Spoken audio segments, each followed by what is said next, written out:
What's up, guys? There you go from SG, and I want to do a quick video talking about Man United versus Liverpool from yesterday and kind of what the match means going forward. Now, I'm not going to lie to you guys. Going into the match, I was very unoptimistic. I didn't think we were going to have any chance in hell, honestly. And I was very happily surprised by the fact that we actually deserved to get the 3 points yesterday. And unfortunately, due to a defensive mistake by both Marcus Rojo and I think Ashley Young, Robertson was able to unfortunately score. No, not Robertson, sorry. Lallana was able to score, like the 80th minute more or less.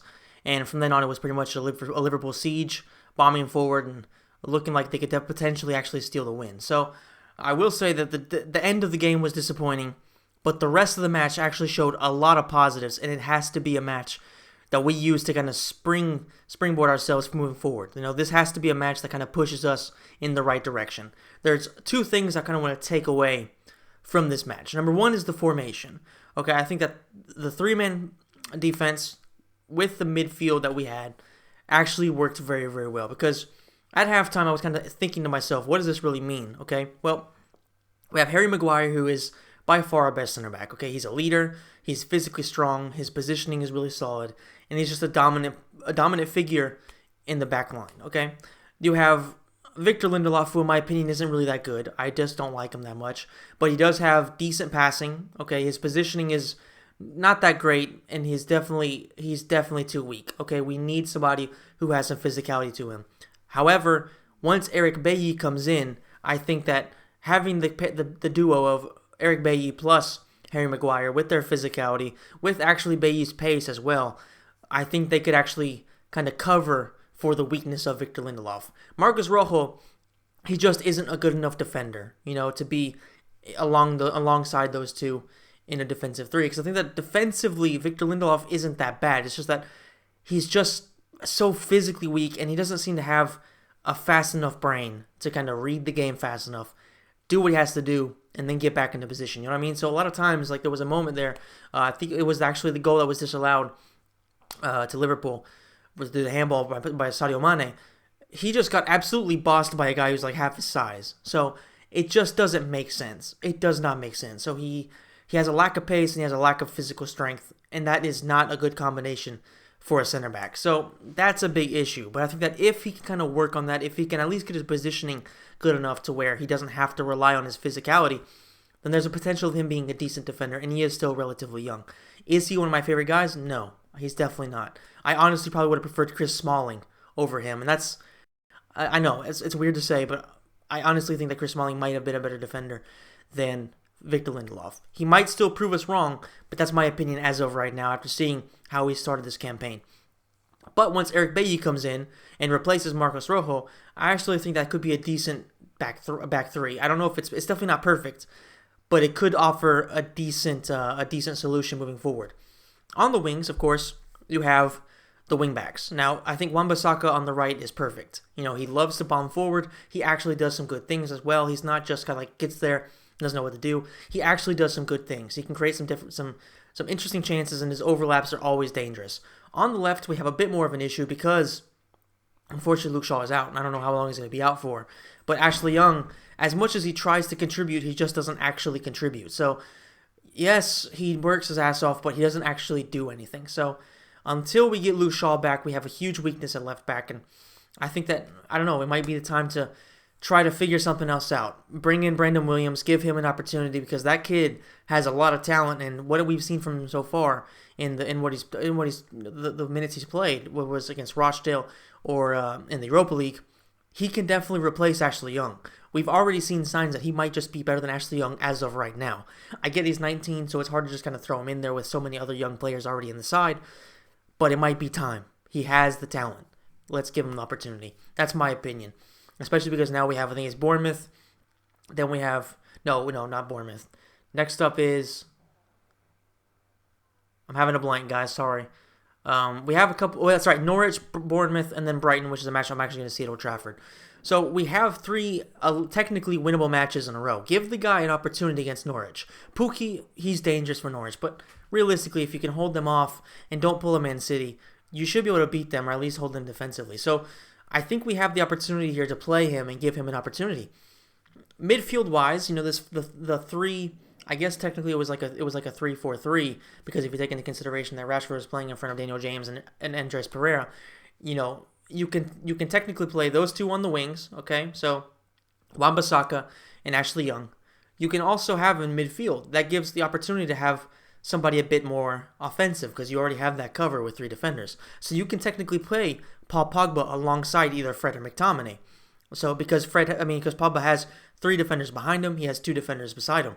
So technically, it's kind of like a 5-man defense, giving him the potential to have, and it's kind of like what happened with Juventus. You know what I mean? Unless they want to play a different type of formation with like a 3-5-2. That's an option as well, with maybe Martial and Rashford playing alongside each other, and then the midfield being like Fred, McTominay, and Pogba, with Wan-Bissaka and Ashley Young on either side. That could definitely work. So there's plenty of options there with the 3-man defense. And I think that ideally right now, if Paul Pogba does come back, with Martial coming back as well, then it might be the best option to have Paul Pogba alongside McTominay, so McTominay does the defensive work, whereas Paul Pogba does the build-up work, and then maybe Fred comes off the bench, and then have Daniel James and Rashford behind Anthony Martial. I honestly think that this kind of formation, and definitely the 3-man defense in general, kind of favors everything we have, because you take into consideration on our bench we also have Phil Jones, who isn't good but he's experienced, and we have either Eric Bailly, Victor Lindelof, or Marcus Rojo. One of those 3 is also on the bench, so we have a decent amount of center backs alongside, of course, a player who I have an immense amount of respect and love towards, which is Axel Tuanzebe. I think the guy has so much potential. I want to see Tuanzebe come into the team. It's unfortunate to see him get injured in a warm-up, but I think that once he does come back fit and once he gets that game experience in the Premier League with the top team, then I just think that he's going to be a very, very solid center back. So imagine the defensive line of Harry Maguire, Eric Bailly, who's potentially fit, and Axel Tuanzebe. That's a very, very, very good back line with Wan-Bissaka and Luke Shaw on one side, on either side. That's very, very good. And of course, the midfield with McTominay giving protection and Paul Pogba being this creative spark, with Daniel James on the right, Marcus Rashford on the side, and Anthony Martial banging in the goals. I think that's a very, very promising lineup, and one that I hope to see sometime in the near future once everybody's fit, once everybody is able to play together. And for the time being, I would like to see Brandon Williams come in place of Ashley Young. I would like to see, if Pogba isn't playing due to injuries, then definitely I'd like to see Fred. Yesterday we saw the best Fred performance we've seen in a United shirt, so that was very, very, very, very good to see. And Daniel James also put in a beautiful cross for the Rashford goal. And it was just a good performance in general. And I do want to give props to Ole Gunnar Solskjaer, because so many people go out there and say tactically he isn't good. And I did a video recently saying that so far he's shown that tactically he isn't flexible enough. Sometimes you have to change things up and try different things when things aren't working out for you. And he fucking did yesterday. He did something that I don't think we've seen in a big match, a 3-man defense from Ole so far. So for him to do it against Liverpool, take that risk, and for it to be successful, that does go to show you that the man does have know-how. And is it a coincidence that before our arguably best performance of the season, Sir Alex Ferguson was hanging out with Michael Carrick and Ole watching the under-18s? I don't know. But it could also not be, because maybe Sir Alex has kind of given him a bit more of a hands-on, helping hand. So who knows, man? This could be a performance like that where they showed fight, they showed desire, and they showed actually quality, to be honest.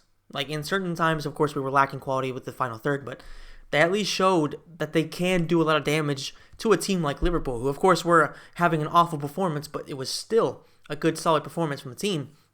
This could be very, very good for the future. So I personally, for the first time in a long, long, long time, am proud of the team, proud of the players, and really looking forward to the next week, because it hasn't been like that in a while. And I'm actually now looking forward to seeing United play against Brighton. As long as things can continue and they can use this to kind of build themselves forward, build up some momentum, there's a chance of me finally seeing a win at Old Trafford instead of just seeing 3 draws in a row. And this would make it 4 draws in a row. So the first match was against PSV, was 0-0. Second match was against West Ham, 1-1. Then I saw Burnley 2-2 last year. Will it be a 3-3? I hope not, but I am hoping that United can push on from this and then start to go on a bit of a win streak and get some points, because, after that performance yesterday, we deserve to be around 7th, considering that's where Tottenham are on 12 points. So guys, thank you so much for watching the video. If you enjoyed it, please smash the like button, subscribe to the channel, hit the notification bell. That's a great help and pretty much the only way that a channel like mine can build up at all, really. Check me out on Twitch. I stream pretty much every day. I'll leave the link in the description down below. And guys, thank you so much for watching. I'll see you in the next video.